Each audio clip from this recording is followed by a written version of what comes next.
बातमी नाशिक आणि त्र्यंबकेश्वरच्या संदर्भातली एक अत्यंत महत्त्वाची घडामोड, कारण मंगळवारी इथे ढगफुटी होण्याची शक्यता आहे। याच संदर्भात अधिक चर्चेच्या साठी आपल्या सोबत महाराष्ट्राचे आपत्ती व्यवस्थापन तसंच मदत पुनर्वसन मंत्री जोडले गेलेले आहेत, गिरीश महाजन। गिरीजी, माझा आवाज आपल्यापर्यंत पोहोचत असेल? नाशिकमध्ये ढगफुटीच्या निमित्तानं आपण प्रशासनाला सतर्क राहण्याचे आदेश दिलेले आहेत, कुठे कुठे लोकांनी जाऊ नये?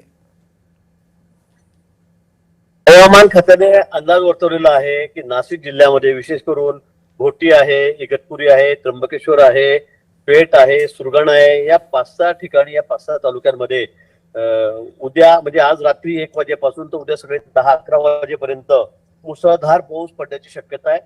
कदाचित ढगफुटीसारखा प्रकार होण्याची सुद्धा शक्यता, संभावना या ठिकाणी आहे। आणि म्हणून सर्व काळजी प्रशासनाच्या वतीने आम्ही या ठिकाणी घेत आहोत। सगळे यंत्रणा, जिल्हाधिकारी आहेत, रेव्हेन्यू कमिशनर आहेत, SP आहेत, सगळे प्रांत आहेत, तहसीलदार सगळे। आता मी घोटीला मीटिंग करून इगतपुरीला चाललेलो आहे। लोकांना आम्ही सुरक्षित स्थळी हलवण्यासाठी सगळे प्रयत्न करत आहोत। जे जे नदीकाठी, ओढ्याकाठी ज्यांची घरं आहेत, शक्यता आहे की खूप पाऊस पडल्यावर त्यांना धोका होईल, म्हणून त्यांना आम्ही सगळे सुरक्षित स्थळी त्या ठिकाणी हलवत आहोत। उद्या आम्ही शाळा, कॉलेज, विशेष करून बाजारपेठ या बंद ठेवण्याचं आवाहन केलेलं आहे। कुठेही शाळा कॉलेजमध्ये विद्यार्थी जाणार नाहीत, कारण 300 मिलीमीटरच्या वर पाऊस या ठिकाणी पडेल अशी शक्यता या ठिकाणी वर्तवली गेलेली आहे। आणि म्हणून इतक्या मोठ्या प्रमाणात जर पाऊस इतक्या कमी वेळात जर पडला, मला वाटतं खूप मोठा धोका होण्याची संभावना आहे जी। आणि म्हणून जी जी काळजी घ्यायची आहे ती आम्ही सगळी घेतोय। SDRF असेल, NDRF असेल, सर्व फायर ब्रिगेडचे सगळे लोक आहेत, त्याचबरोबर महसूल यंत्रणा आहे, पोलीस यंत्रणा सगळ्यात दूर ती युद्धपातळीवर काम करते आहे। सगळेच जण, अधिकारी, कर्मचारी, सर्वजण या ठिकाणी रस्त्यावरच आहेत। आता रात्री आमचं हेच काम चाललंय की लोकांना सुरक्षित स्थळी हलवायचं आहे। बिलकुल सगळे रेव्हेन्यू गिरीजी, कमिशनर आपण आता प्रवासात दिसताय आणि आपण असं थोड्या वेळापूर्वी म्हणालात की इगतपुरी मार्गे आपण नाशिकला निघालेला आहात। तुम्ही कुठल्या ठिकाणी असणार आहात? आणि जर समजा थेट तुमच्यापर्यंत संपर्क करण्याची गरज पडेल की यंत्रणा कार्यान्वित झालेली असेल तोपर्यंत? हो हो, नाही, म्हणूनच मी सांगतो की आम्ही यवतमाळ, आपल्या या ठिकाणी इगतपुरी, घोटी, मी मुंबईत संध्याकाळी निघालो। या ठिकाणी तर 2-3 तासापूर्वी मी या ठिकाणी जो 7-7:30ला मी या ठिकाणी पोहोचलेलो आहे। सगळ्या अधिकाऱ्यांसमोर आमची चर्चा झाली, मीटिंग झालेली आहे आणि सगळ्या लोकांना हलवण्यासाठी आमची सगळी यंत्रणा ही आता कामाला लागलेली आहे। आता 1 वाजेपासून जास्त पाऊस, आता पाऊस सुरूच आहे, हवाई आहे, पण 1 वाजेपासून याचा प्रभाव मोठा वाढणार आहे आणि म्हणून यासाठी अलर्ट मोडवर आम्ही सगळेजण आहोत। मी सुद्धा रात्रभर या ठिकाणी जागाच आहे। परवा काल नाशिकला होतो, नंतर रात्री मानखुर्दला ती घटना घडली म्हणून मी रात्री 10 वाजता निघालो, 1-1:30 वाजता तिथे पोहोचलो, सगळे 3 वाजेपर्यंत मी तिथेच होतो। म्हणजे अधिकारी असतील, अधिकारी असतील, आम्ही सगळेजण अतिशय युद्धपातळीवर या ठिकाणी काम करत आहोत, जेणेकरून उद्याचा दिवस कसा निघून जाईल सुरक्षित। लोकांना आमचं आव्हान आहे की इथे निसर्गरम्य ठिकाण आहे, इथे इगतपुरी आहे, इथे घोटी आहे, इथे त्र्यंबकेश्वर आहे, आपण कुणी पर्यटन करू नका, घराच्या बाहेर पडू नका, अन्यथा काही होत नाही, काही फरक पडत नाही। आता हॉटेलमध्ये सुद्धा मी या ठिकाणी थांबलो होतो काही आपल्या चॅनलशी बोलताना, तर मी सगळ्या लोकांना तिथून सगळ्यांना घरी पाठवलं। मुंबईचे काही टुरिस्ट होते, सगळ्यांना मी विनंती करून, सगळ्या महिला होत्या, सगळ्यांना मी घरी पाठवलेलं आहे। आणि म्हणून आमची विनंती हीच आहे की उद्या आम्ही सगळं तर बंद ठेवलेलं आहे, पण कोणीही पर्यटन करायला इकडे येऊ नका, कोणी घराच्या बाहेर विनाकारण पडू नका। उद्या खूप कुशल आपली परिस्थिती आहे, काळ आहे, म्हणजे हवामान खात्याने ज्याप्रमाणे सांगितलेलं आहे ते जर खरं झालं तर आपल्याला खूप काळजी घ्यावी लागेल। याच स्थितीला अनुषंगून आपण त्र्यंबकेश्वर आणि सप्तशृंगी दोन्ही दर्शनं बंद केलेली आहेत आणि पर्यटन स्थळी जाऊ नका असंही लोकांना सांगताय, पण त्या व्यतिरिक्त सुद्धा दैनंदिन कामकाजाच्या निमित्तानं उद्या लोकांनी घराबाहेर पडावं का अत्यंत गरज असेल तरच बाहेर पडावं? अत्यंत गरज असेल तरच बाहेर पडा घराच्या। जर फोरकास्टने जसं सांगितलंय त्याप्रमाणे जर पाऊस झाला तर मोठी बिकट परिस्थिती होणार आहे। आणि म्हणून विनाकारण मी म्हणणार नाही, खूप महत्वाचं काम आहे, अगदी खूपच महत्वाचं काम आहे, तरच आपण घराबाहेर पडा, अन्यथा घराबाहेर पडू नका आणि सुरक्षित स्थळी राहा। नदी, नाड्या, ओढ्याकाठी असलेल्या लोकांनी शक्यतोवर वरच्या भागावर जाऊन राहिलं, नातेवाईक असतील, कोणी आपले मित्र असतील, नसतील तर तुम्ही, आम्ही सांगतोय त्या ठिकाणी सुरक्षित स्थळी, आम्ही अतिशय सुरक्षित स्थळी सगळ्यांना हलवत आहोत, सगळी व्यवस्था त्या ठिकाणी करणार आहोत, जेवणाची, खावणाची, पाण्याची सगळी व्यवस्था आम्ही करणार आहोत। आणि म्हणून सगळ्यांनी आम्हाला सहकार्य करावं। दुपारी बैठक झाली त्यावेळेला माननीय मुख्यमंत्री महोदयांनी सुद्धा सगळ्यांना विनंती केलेली आहे।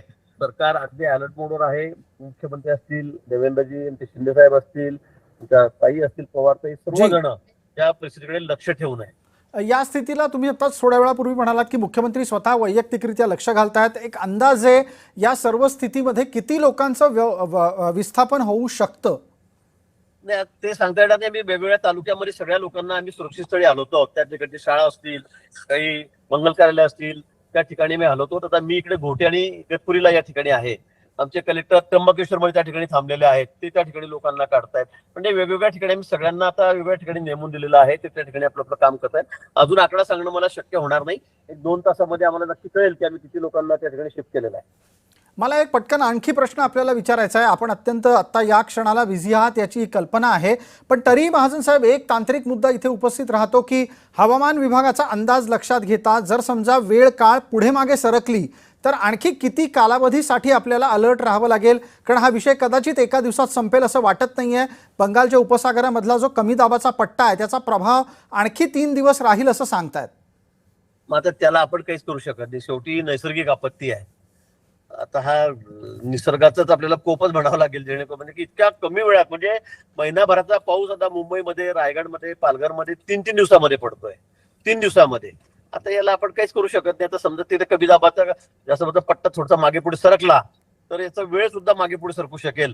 पण हवामान खात्याने जे वर्तवलेलं आहे, मला वाटतं ते आज रात्री 1 वाजेपासून उद्या सकाळी 11 वाजेपर्यंत पावसाचा खूप प्रभाव किंवा मुसळधार पाऊस या ठिकाणी या भागामध्ये पडणार आहे. जी शाळेत जाणाऱ्या मुलांच्यासाठी पालकांना काही निर्देश दिलेत का आपण?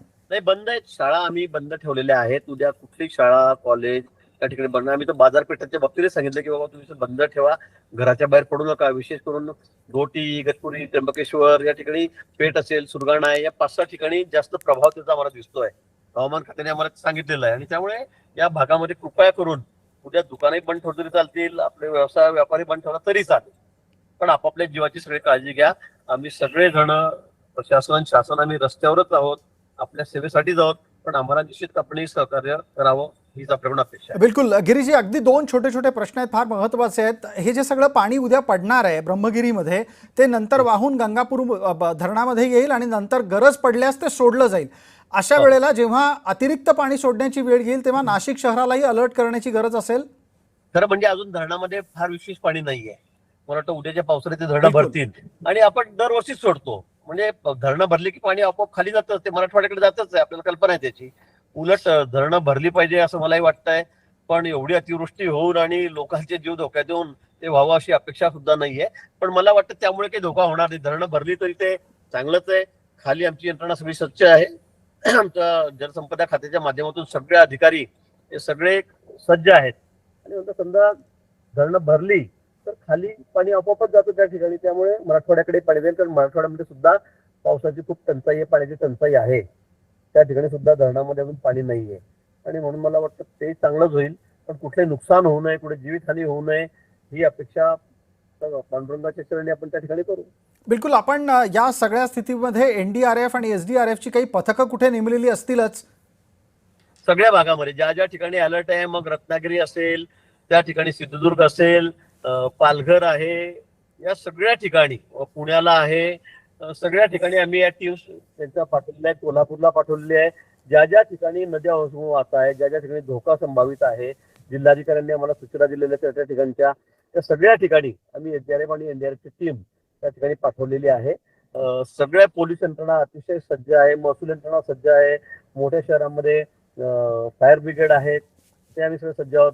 मेडिकलच्या बाबतीमध्ये जे औषधोपचार करायचा असेल, डॉक्टर्स, मेडिसिन, सर्व सर्व सर्व काळजी आम्ही या ठिकाणी घेतलेली आहे. फक्त आमची लोकांना विनंती आहे की फक्त बाहेर पडू नका, विनाकारण आपला जीव धोक्यात टाकू नका. परवा 2 तरुण मुलं धबधब्यामध्ये गेली तरी बघायला त्याला जीवा गमवावा लागला. आणि म्हणून अशा घटना या ठिकाणी होत असतात, घडत असतात.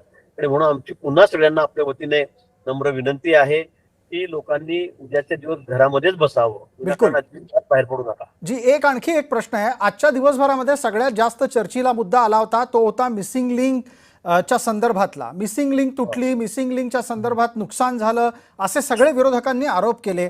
त्याच्यावरचं सरकारी उत्तर अद्याप आलेलं नाहीये. मिसिंग लिंकच्या बद्दलचा इतका अपप्रचार ठरवून केला जातोय का?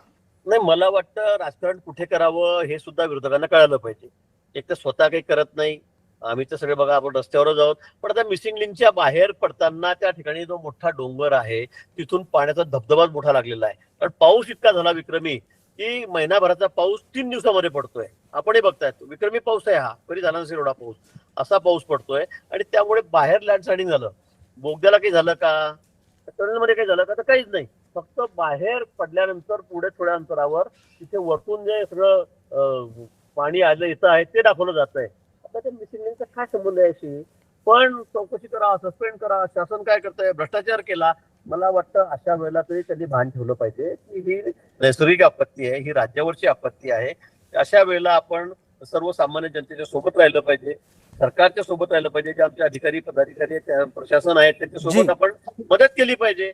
पण सगळ्या ठिकाणी राजकारण, काही झालं कुठे बघा कसं झालं. आता काल ती इमारत पडली मानकोटला, जी. कशी काय होती का, आता ती खाली इमारत करून घेतलेली होती, ती पडली. बाजूच्या घरामध्ये अगदी शेड होतं पताचं, त्याच्यावर 6 लोक बिचारे झोपलेले होते, त्यांच्या अंगावरच ती पडली नेमकी. झालं. आता सगळा स्लम भाग आहे, सगळं पूर्ण जी. अतिक्रमण त्या ठिकाणी वर्ष आहेत. 12 बाय 12च्या 10च्या खोलीवर 4-4 मध्ये चढवलेले आहेत. आता त्याला काय करणार आपण? म्हणजे वाईट परिस्थिती आहे. जी, पण आत्ताच्या घडामोडीमध्ये मिसिंग लिंक प्रकरणामध्ये भ्रष्टाचाराची लिंक आहे असा आरोप झाला आणि रोहित पवार तसं म्हणायला मोकळे झाले. रोहित पवारांना काय, त्यांना फोबिया झालेला आहे तुमचा चॅनलचा, टीव्हीचा. म्हणजे त्यांना प्रसिद्धीसाठी ते काय बोलते त्याचा नेम नाही. आपण बघतोय अजितदादांपासून ते कसे रोज त्या शेतकरी आंदोलन काय, हे काय ते काय, कोणी ते पंढरपूरला 100 लोक नव्हते, ते जाऊन बसतात कुठे. ते त्यांना फक्त मीडिया फोबिया झालेला आहे. आणि मला कळत नाही, आपण सगळे बघतात, तुम्हीच दाखवतात की त्या मिसिंग लिंकला काही झालं नाही, त्याच्या बाहेर जो डोंगर आहे त्यातून ते पाणी येत आहे. वरती एवढा पाऊस झालेला आहे आणि त्यामुळे ते पाणी सगळं फुटून समोर खाली पडतंय बोगद्याच्या बाहेर. जी. त्याच्याबरोबर मलबा वाहून आला. म्हणजे जवळपास 100 टक्क्यावर मलबा त्या ठिकाणी, माती दगड त्या ठिकाणी वाहून आलेले आहेत.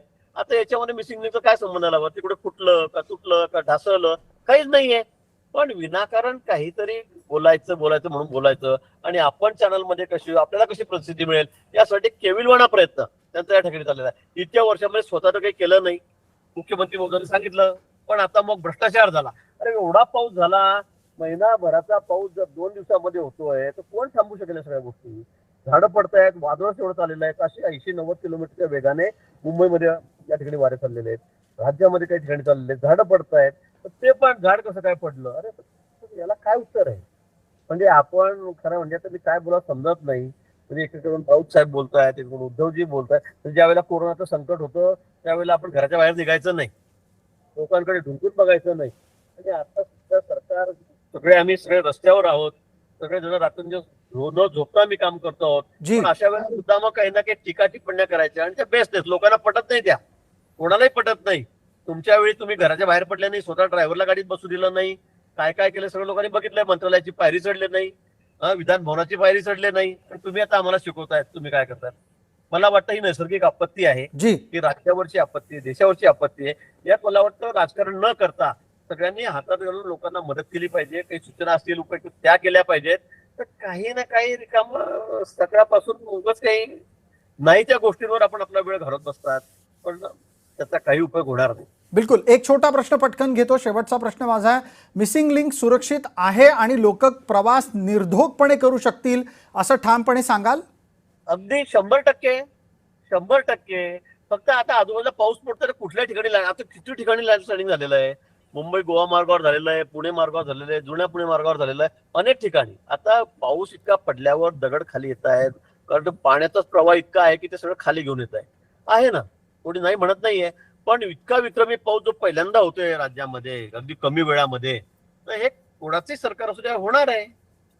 पण त्यासाठी तात्काळ आम्ही यंत्रणा त्या ठिकाणी उभी केलेली आहे. आमचे पीडब्ल्यूडी मिनिस्टर राजे महाराज ते सुद्धा, भोसले साहेब ते सुद्धा त्या ठिकाणी हजर होते. आणि लगेच सगळी साफसफाई चालली आहे. पण वरतून पाणी तितकं पडतंय, तिथे पाणी आपण थांबवणार कसं? डोंगरातून येणारं पाणी. त्यामुळे समजून घेतलं पाहिजे विरोधकांनी सुद्धा. आणि खरं म्हणजे आपणच त्यांना सांगण्याची गरज आहे मला असं वाटतं. फक्त बोलायचं म्हणून बोलायचं, काहीतरी टीका टिप्पणी करायची, मला वाटतं हे काही योग्य नाही. हे राजकारण करण्याची ही वेळ नाही. ठीक, खूप खूप धन्यवाद. आणि याच निमित्तानं नाशिकमध्ये आपण दौऱ्यावर असतानाही आम्ही आपला पाठपुरावा करत राहू. तुर्तास आभार. धन्यवाद.